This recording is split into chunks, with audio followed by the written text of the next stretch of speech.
support thy holy message with love and power. In the mighty name of Jesus, at sa leading prayer ng aming mga pastor, we rebuke the power of darkness and beliefs and doubts from us. Cast out in Jesus' name.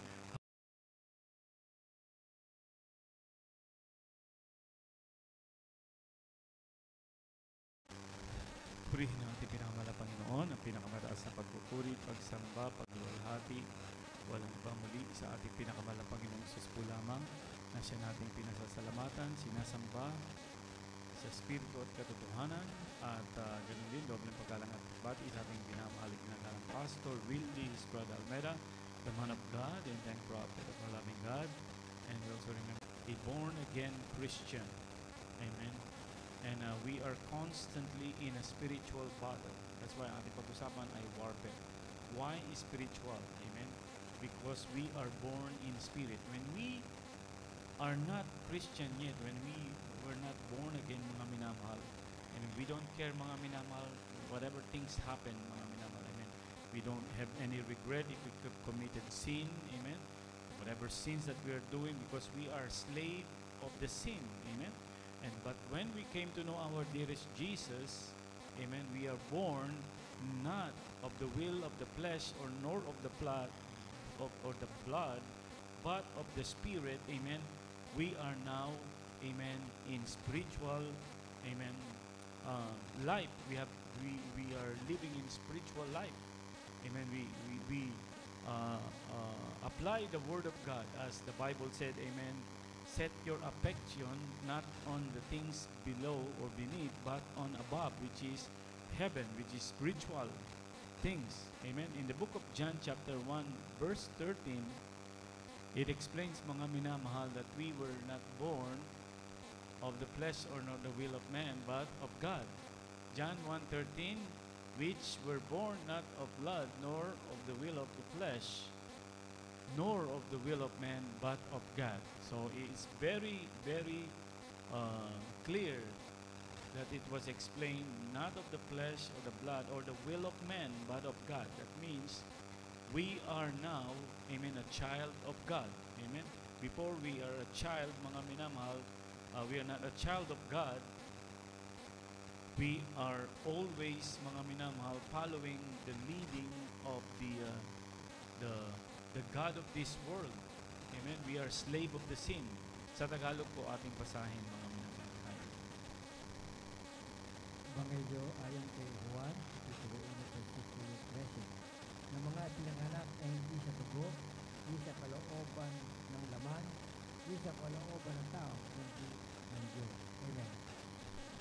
In the 1 Peter chapter 1:23, yung ating pong next verse, amen. Hallelujah. We are constantly in the battle, amen. Spiritual battle, not on the person that we or a person, because we fight not flesh and blood, but spiritual, amen. Being born again in 1 Peter 1:23, being born again not of corruptible seed, but of incorruptible. So we were born again not incorruptible, because why it says corruptible? Our flesh will decay. When we die, it will decay, mga minamahal. Mabubulok to. Amen.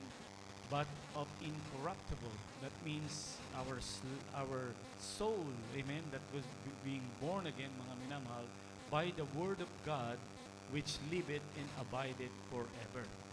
Because our soul will live forever. Amen. That's that. A lot of people doesn't know, mga minamahal, those people who are believing that there is no God. Amen. That once they die, that's it. It's the end of it. But they don't know, mga minamahal. Amen. For it is appointed unto men once to die, after that, the judgment. Amen. Sa Tagalog po ating basahin. Unang Pedro, kapitulo 1, versikulo 23. Yung mga pinanganak kayong muli, hindi sa binhig nasisira, kundi sa walang kasiraan, sa pamamagitan ng salita ng Diyos na nabubuhay at namamalagi. Amen. Amen. Praise the Lord. Palakpakan natin muli ating pinakamalang Panginoon. Praise the Lord. Hallelujah. So a lot of people, living in carnality, carnal mind. They don't care about the Word of God. They don't know the Word of God. They don't want to believe in God. They don't want to follow the Word of God. And there are certain mga minamahal, there are some Christians who have fallen away. Amen? Or even though they are attending, but they don't want to obey the Word of God, the whole complete. Amen? They will just speak the things that will fit in their lifestyle. Amen? They will follow their flesh. And this is the sad thing, mga minamahal. If you are going to do that, you are giving a foothold to the devil. It's just like your one feet is in heaven because you don't want to give up to be a Christian, and the one feet is on hell. You don't want to give up your worldly life, mga minamahal. Amen?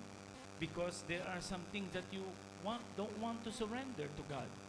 And this is the dilemma of some other Christians who are being still in bondage. Amen?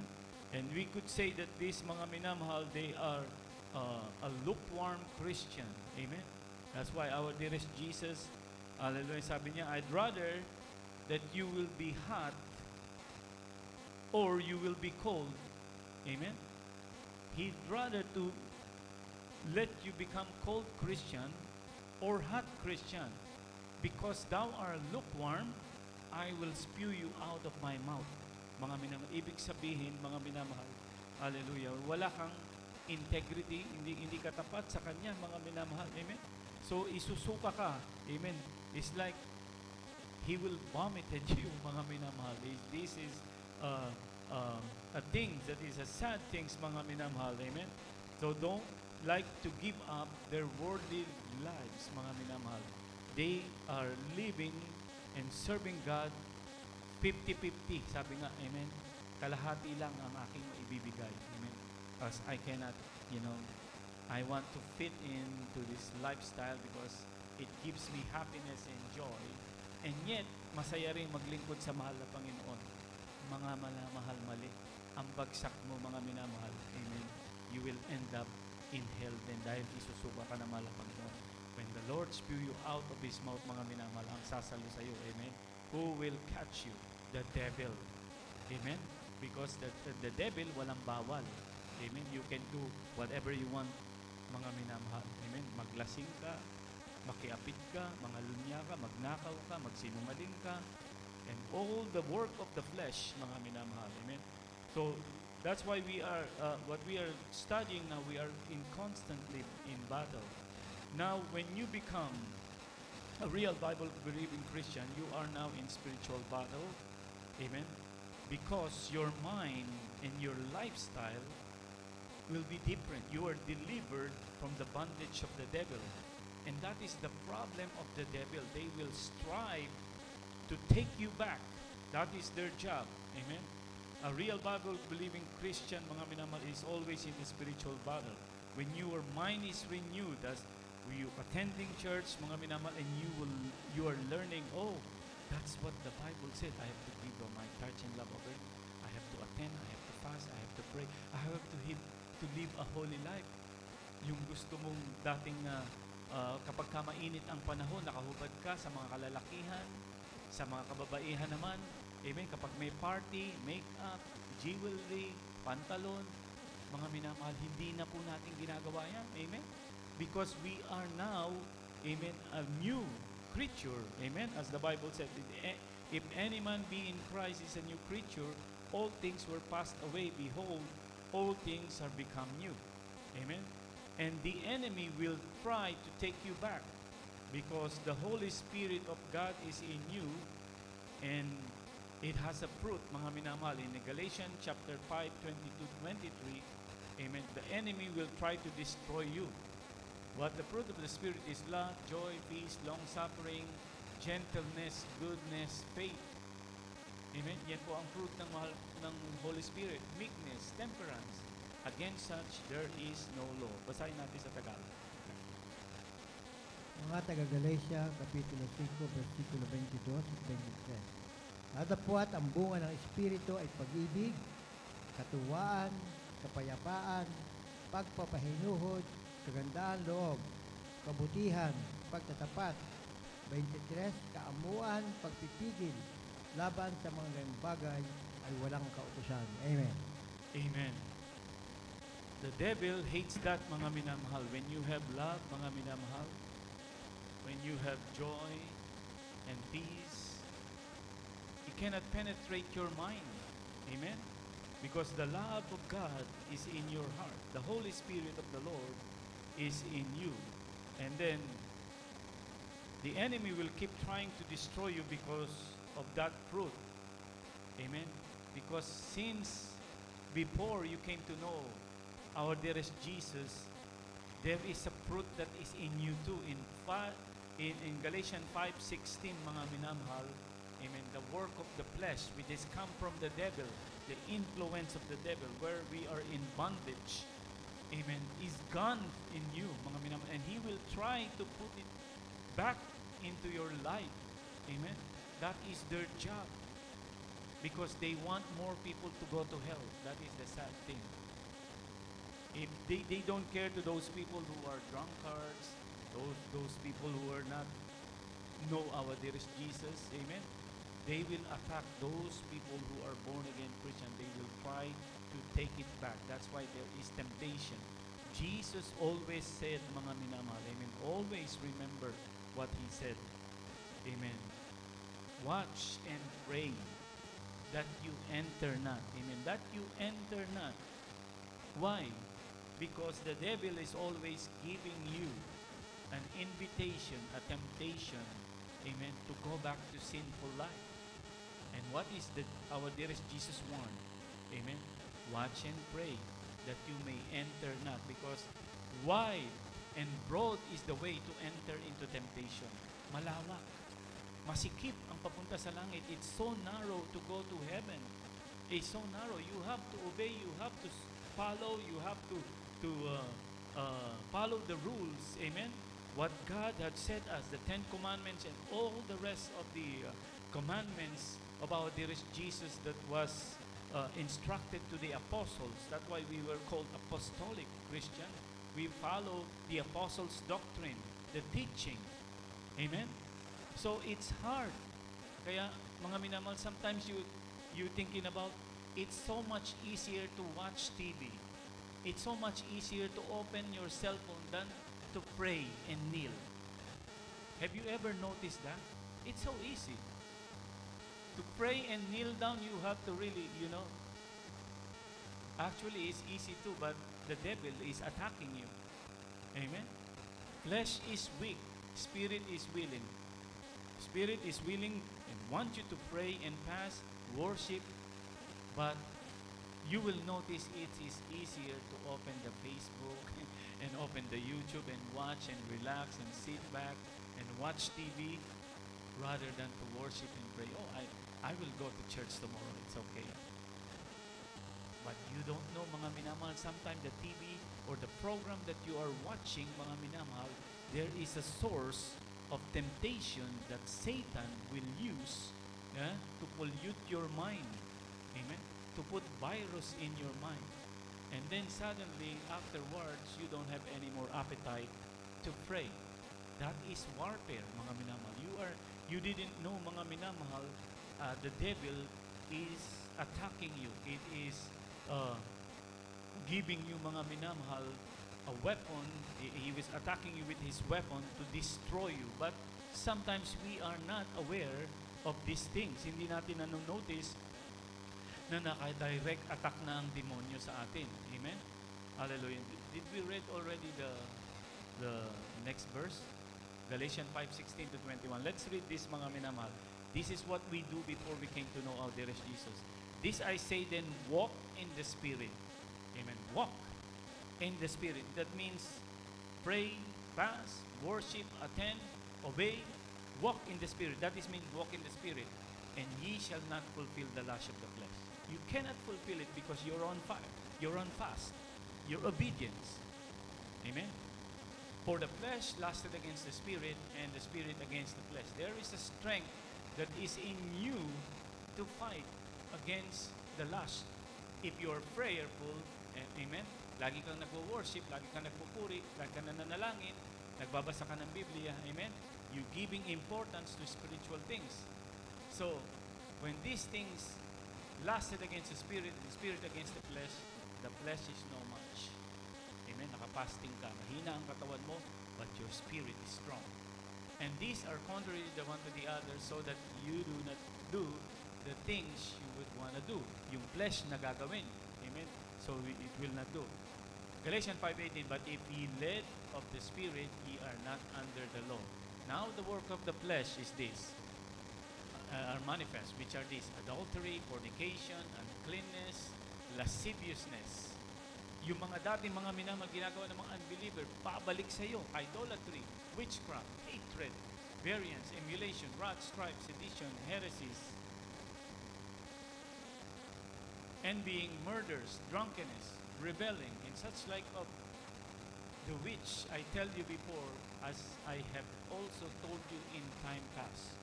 He's keep on repeating it. Paul is keep on repeating, that they which do such things shall not inherit the kingdom of God. Very clear, mga minamahal. Ang gumagawa ng mga bagay na ito ay hindi magmamana ng kaharian ng Diyos. And the devil knows this. Amen? Did you know the devil knows about the Bible? When he is trying to tempt our dearest Jesus, he will say, "Oh, it is written," because our dearest Jesus always answer about the Word of God. It is written, thus it is written. And he also quote a Bible verse. Kaya nga, mga minamahal, no wonder the Bible said, Satan can transform into an angel of light. May nakakausap ng malamig na Kristiyano, magsishare sa iyo ng Word of God, but they twisted. Amen? Oh, it's okay to do sins. There is a Bible verse, all things work together for good to them that love the Lord. Oh yeah, tama nga naman, all things work together. So it's okay to drink, it's okay to do these things. Mga minamahal, devil is a liar, devil is cunning, matalino, mga minamahal. Amen? Kaya, we have to be wise. Amen?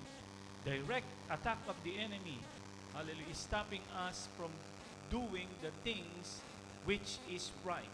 Amen? Which is the source of the power from on high. He will direct attack us from stopping us. What is the devil is trying to stop us? Mga minamahal, sa pagpupuri. Pag nagpuri ka, magkakaroon ka ng kalakasan. Pag nag-ayuno ka, amen, magkakaroon ka ng kalakasan. Amen? Kapag sumusunod ka palagi, the Holy Spirit will be on you because you're not grieving the Holy Spirit. So there is strength. Kaya mga minamahal, may mga Kristiyano nagiging talunan, nadadaya ng kaaway. Makikita nila, mga minamahal, okay lang gumawa ng kasalanan. Kristiyano ka na naman, tagapagmana ka na ng buhay na walang hanggan. Sabi na nga ng Biblia, walang makakapaghiwalay sa atin. Amen? Kagutuman man, kahubaran, kahirapan, meron din po, mga minamahal. I remember yung preaching na ating beloved ordained preacher. Mga minamahal, ang kasalanan ang makapaghihiwalay sa atin sa presensya ng Diyos. Can you say amen? That's what happened to Adam and Eve. Amen? In the book of Ephesians chapter 6:12, amen, when we are being attacked of the devil, sometimes we don't notice, amen, kasi hindi mo naman mararamdaman na sasampalin ka, susuntukin ka, amen, o pagsasabihan ka ng masasakit na salita ng kaaway mo, ganoon di ba? That is a physical, mga minamahal, attack, but spiritual attack is different. Mga minamahal, mawalan ka ng appetite na mag-pray. Kasi Ephesians 6:12, for we wrestle not against flesh and blood, but against principalities, against power, against the rulers of darkness of this world, against spiritual wickedness in high places. Nagwo-worship ka. Even though at the time of worship, magri-ring ang phone mo. Even though at the time of worship, magpa-flash ang message. Di-distract ka ng kaaway. Magri-ring. Kaya nga, mga minamahal, amen, ito po, mga minamahal, ay ginagamit ng kaaway ang ating cellphone. Amen? It's better to turn it off. If you want to worship for 1 hour, turn it off. If you don't have, if you're not expecting important messages, it's really need to have, you need to really have a high discipline, especially now. Before 20 years ago, walang cellphone, mga minamahal. I don't know if I'm right, or 30 years ago. Meron mang cellphone, walang walang Wi-Fi.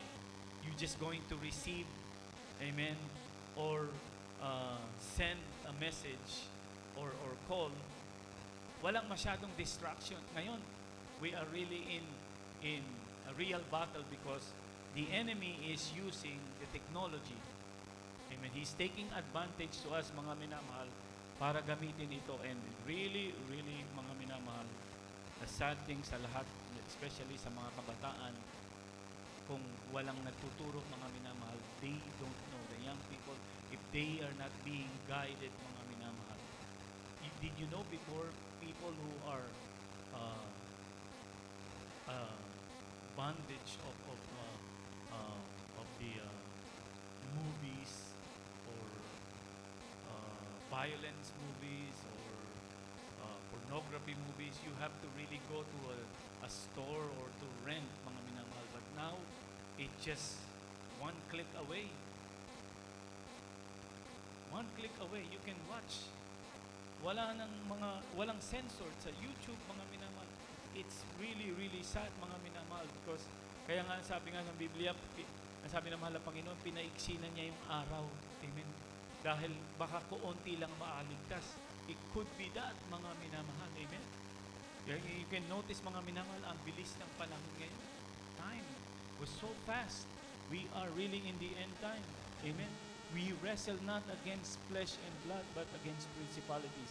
When you lose your desire to pray, to worship, to read the Bible, that is a direct attack of the enemy. We may not see a demonic figure.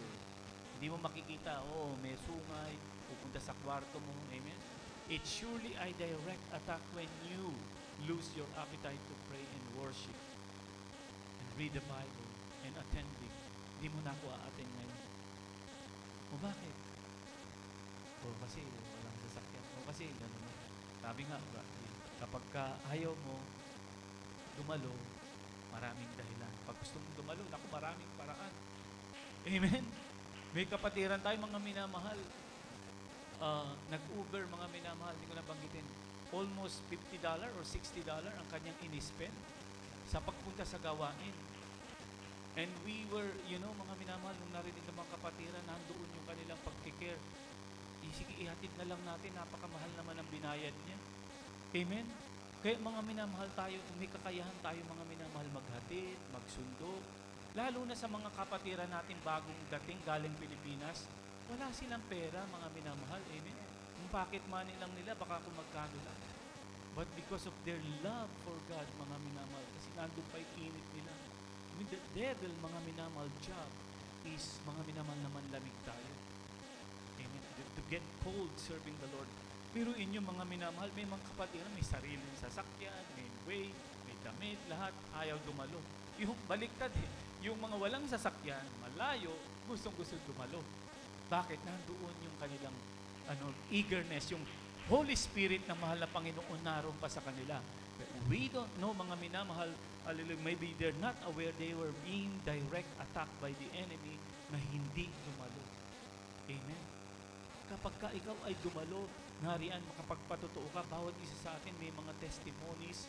Amen? And that testimonies, hindi mo alam yung makapatotoo mo na yan, maka-encourage sa isang kapatiran who were in that same situation even though 10 years ago na yung pinatotoo mo or 5 years ago. Ganun ang sitwasyon ko ngayon . Sinyer mo yung ginawa mo, how you overcome. Amen. The struggle. Amen. The struggle that you have, how you overcome it by doing things about spiritual. Pray, fast, whatever you do, mga minamahal, na makiging tulong.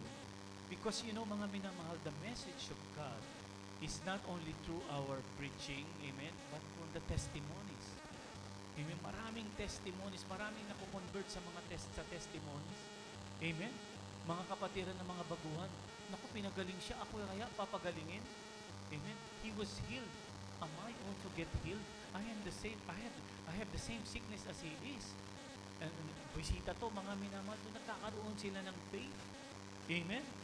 So you don't know the impact, mga minamahal, of what you are doing when you testify. Sa iyong friends, sa iyong neighbors, even when you attend Amen? When you encourage someone, when you share the Word of God, God working through us, mga minamahal. Who will God use, mga minamahal, yung mga unbeliever? Hindi. Tayo yung ginagamit, amen, to encourage, to wake up kapatiran na nasa kasalanan. Kapatid, mali ang ginagawa mo. Amen. Wala kang puputong pakapahama ka ng gagawin mo lang yan. Magiging encouragement ka. Amen. May gagamitin ka para ituwid ang isang kapatiran. Although kuminsan baka magagalit sa iyo for sharing the Word of God, for telling them to stop doing what is wrong. Okay? It's okay na magalit siya. Wag lang ang mahal na Panginoon ang magalit sa iyo. Amen. Because if you will going to partake or say, oh, that is okay, you know, God is kind, amen, and understanding. But if you are baguhan siguro, if you're new, it's okay. But, you know, ang sabi ng Biblia, no, understand the will of God. Amen. Unawain ninyo ang salita ng Diyos. Unawain nyo kung ano ang kanyang kalooban. If you remember and recall that verse, mga minamahal. But understand what is the will of God is. Amen. Kung minsan ang mga Kristiyano, mga mahuhusay na, mga matatagal na, binabaliktad eh. Maunawain na mahal na Panginoon. Okay lang ako mag-inom. Okay lang to paminsan-minsan. Mga minamahal mo. Okay lang paminsan-minsan. Susuway ka sa salita ng Diyos. In the moment, mga minamahal, pag naging habit mo yan, when the trumpet of God sound, amen, may iwan ka. Amen.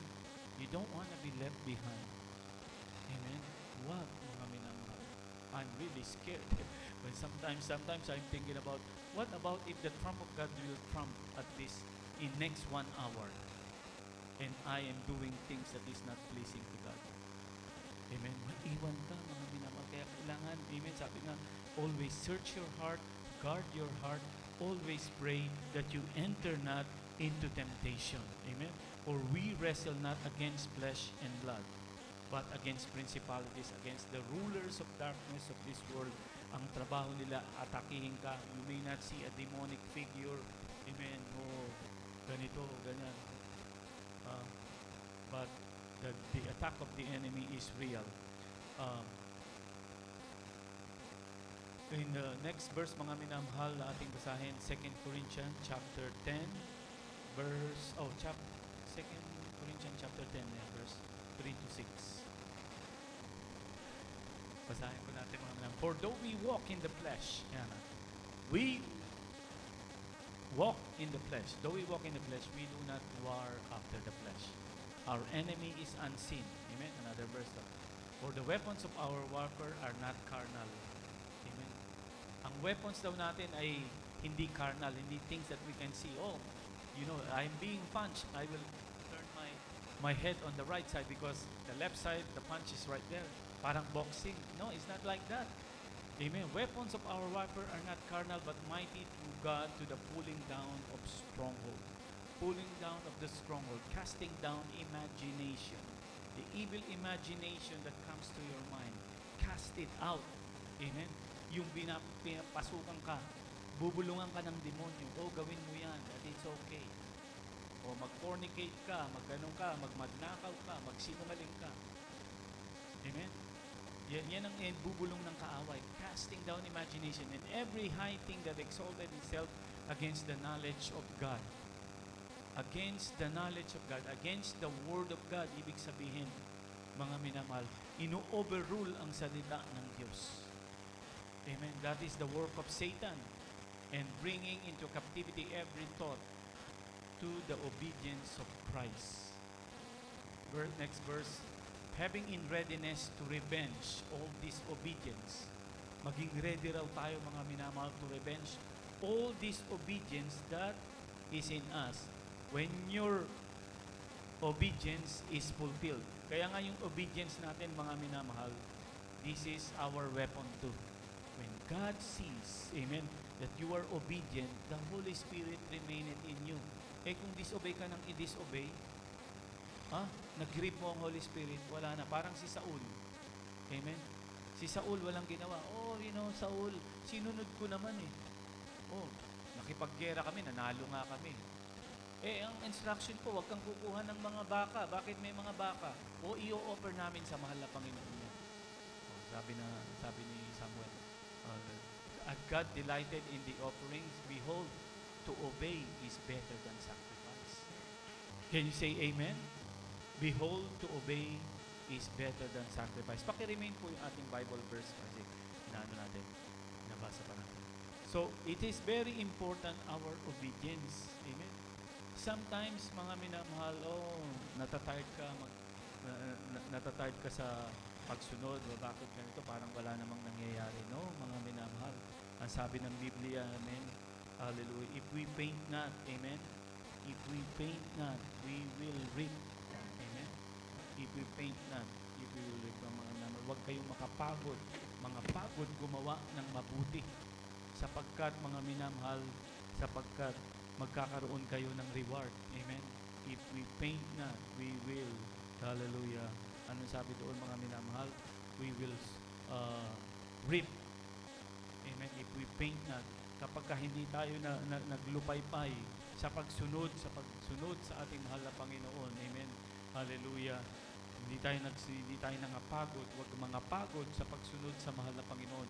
You obey the word of God, mga minamahal. Ang blessing susunod sa iyo. Susunod sa iyo, mga minamahal. Amen? Hallelujah. Palakpakan natin muli ang ating minamahal na Panginoon. Everybody say, praise the Lord. Praise the Lord. So, direct attack of the enemy, mga minamahal. Amen? Hallelujah. Ang direct attack ng kaaway sa atin ay laging nariyan. Kaya nga, mga minamahal, I remember, merong general na nagbigay nung nabasa ko yung mga minamahal, sabi niya, to be able to live in peace. Ang sabi niya, ito yung general ng Americans, mga minamahal, we need to always prepare for war. Yun ang katuwiran niya, mga minamahal. And it's true, mga minamahal. Sabi nga ng mahal na pastor, pag pabanjing-banjing ka na Christian, easy-easy, madali kang ma-attack ng kaaway. Amen? Pero kung lagi kang naka-ready, paano ba lagi naka-ready, mga minamahal? Amen? Lagi kang, you just like a kingdom that is surrounded, mga minamahal, by, ano ba tawag doon? Tower or muog. You were surrounded, mga minamahal, of protection or shield, mga minamahal. It's just like that when you become prayerful, when you become doing the things of God. Walk not in the spirit. You walk in the spirit, and you shall not fulfill the lust of the flesh. Amen. These are the activities. Prayerful, lagi kang umaattend, nagbabasa ng Biblia, you're praying, you're worshiping. But when you lose the appetite of doing that, tinatamad ka ng dumalo, ayaw mo na magpuri, that is direct attack of the enemy, mga minamahal. You need to do something, mga minamahal. When you don't feel like praying, start praying. When you don't feel like worshiping, start worshiping. Mga minamahal, if you don't feel like attending, try. Drag your feet, mga minamahal. Umattend, mga minamahal. Kahit nang lulupaypay ka na, kahit na tinabunan ka na ng problema, mga minamahal, umattend ka pa rin, mga minamahal. Amen? Hallelujah. Kapag ka dumating sa iyo yung blessing, ang sarap dumalo. Amen? Oh, I'm blessed. I wanna give thanks unto the Lord. Pero pag dumating na yung pagsubok, mga minamahal, kahirapan, walang pera, walang pamasahe. May mga kapatid tayo nagpapatotoo, kahit walang pamasahe, makikisakay. Mama, pwede po ba akong makisakay? Wala po akong pamasahe, dadalo po ako sa gawain. Hipuin ang mahal na Panginoon. Sige. O, di nakiusap ka. Amen? Gumagawa ng paraan, mga minamahal, na makadalo. Because direct attack of the enemy is stopping you from attending. When you stop attending, mga minamahal, when you stop praying, that is direct attack of the enemy. Mga minamahal. Kita niyo, mga minamahal, yung payo ng asawa ni Job sa kanya. You know, Job, maaring that conversation was shortened, you know. But maybe his wife said, you know, we lose our cattle. Ilan ang cattle natin? Baka, tupa, kambing, you name it. Thousands of cattle was stolen. Ang ating mga anak, patay na lahat. And you still have integrity to your God? Why don't you curse God and die? Para matapos na, mag-suicide ka na. Ano sabi ni Job? You are a foolish woman. Are you going to only receive good thing to God and not evil things? The Lord give it, the Lord take it away. Blessed be the name of the Lord. Palakpakan natin ang mahal na Panginoon. Amen? Praise the Lord. Ganoon, mga minamahal, ang integrity ni Job sa mahal na Panginoon. Amen? The Lord give it, the Lord can take away. Blessed be His name. I'm not going to worship God because of all the blessing only. Even though these bad things, I will worship the Lord. That's why Satan, Job is, faithful to you because you bless him. Why don't you take everything out from him and he will curse you to thy face? Hallelujah. Because God said, there is no man like Job. Amen. He is faithful. But he challenged God. Amen. God took the challenge, mga minamahal. Just don't kill him. You can do that. Amen. And the Lord, mga minamahal, was so proud of mga minamahal of Job's attitude to worship him. Can you say amen? Amen. Praise the Lord. At mga minamahal, dito na po natapos ang ating Bible study. Hallelujah. Remember the direct attack of the enemy. We wrestle not against flesh and blood. So be faithful. Obey. Amen. Obey the commandments of the Lord.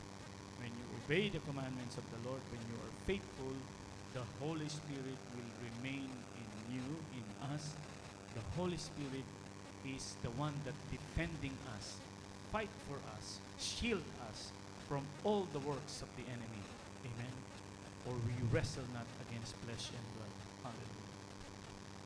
Tayo po yung awit bago tayo manalangin para sa ating mga pangailangan. Hallelujah. I, the Lord thy God, withhold thy right hand, saying unto thee, fear not.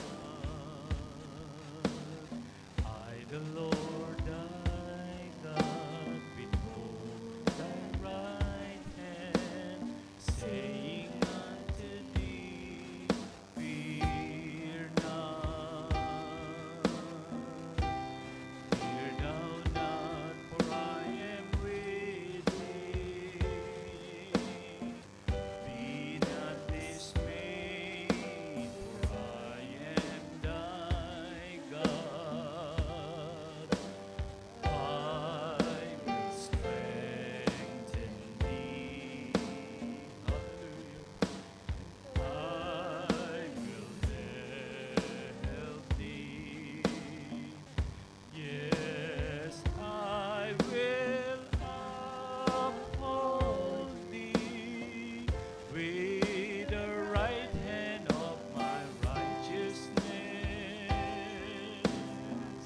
And fear thou not, for I am with thee. And be not dismayed, for I am thy God. Fear thou not, for I am with thee. Be not dismayed, for I am thy God. I will strengthen thee. I will help thee. Yes, I will uphold thee with the right hand of my righteousness. Fear thou not, for I am with thee. Be not dismayed, for I am thy God. I, the Lord thy God, withhold thy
Panginoon. Dearest Heavenly Father, in the name of our dearest Jesus, we thank Thee, O Lord, once again for blessing every part ng aming pag-worship sa iyo.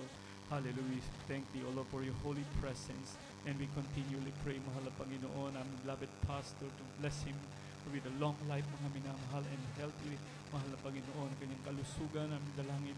Hallelujah. Kalakasan ng kanyang physical na katawan, ganyan ng kanyang mga beloved children, in-laws, sa po na ang mahal na pastor. Patuloy